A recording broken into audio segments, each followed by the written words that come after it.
Sometimes they use it to remove water or evacuate waste, or to supply certain machines in the factory with air or water or raw materials. For instance, food producers might feed ingredients through a rubber hose into a mixer. This company makes low-pressure and medium-pressure rubber hoses. The intended use is what determines the rubber composition. Function also determines the color, because industrial hoses are often color-coded. The rubber arrives at the factory from the supplier in rough strips. The first step is to run it through a mill. The rollers heat the rubber, softening and smoothing it to an even texture. The next machine cuts the rubber in strips to the precise width and thickness required for the size of hose they're going to construct. Workers lubricate a steel mandrel that's the exact size of the hose's bore. As the mandrel spins, they wrap a rubber strip around it, measuring and layering if necessary to build the thickness they're after.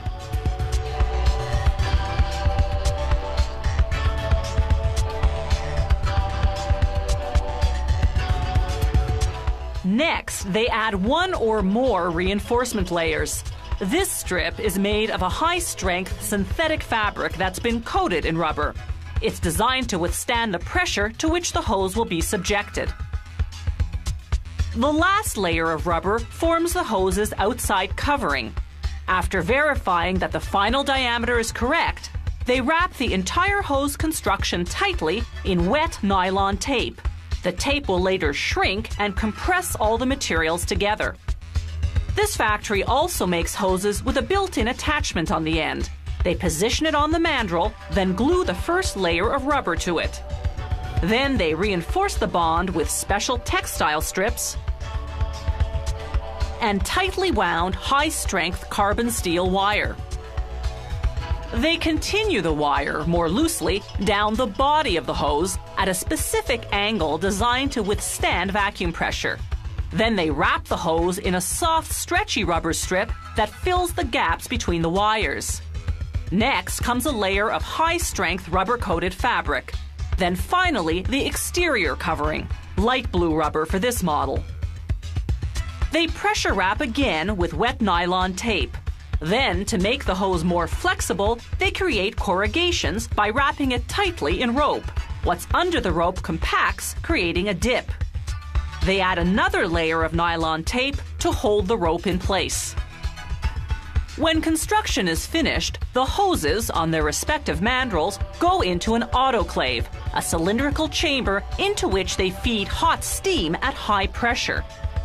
This vulcanization process, as it's called, triggers a chemical reaction that cures the rubber, making it elastic. Once the hoses come out and cool, workers remove the shrunk tape. The layers are solidly compressed.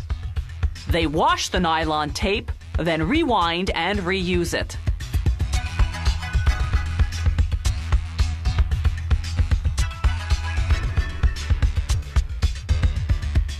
Now workers begin the process of removing the hose from the mandrel.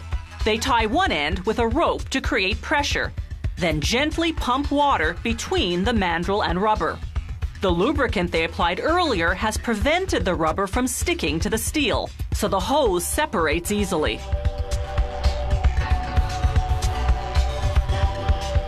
They simply slide it off the mandrel. Workers will now trim the ends, cut the hose to the length the customer ordered, then coil and package the hose.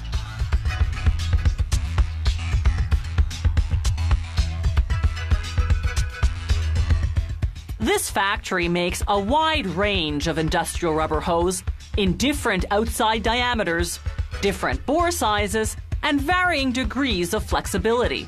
Some hoses have specialty features, such as heat-resistant fabrics incorporated right into the rubber layers.